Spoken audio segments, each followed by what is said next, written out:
तुमच्या पोरानं शाळेत शिकावं, अशा लाचारीला मुकावं.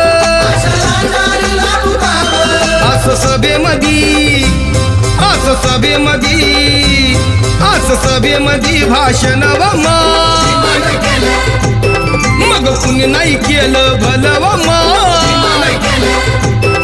अग दिल्लीचं दालन खुलव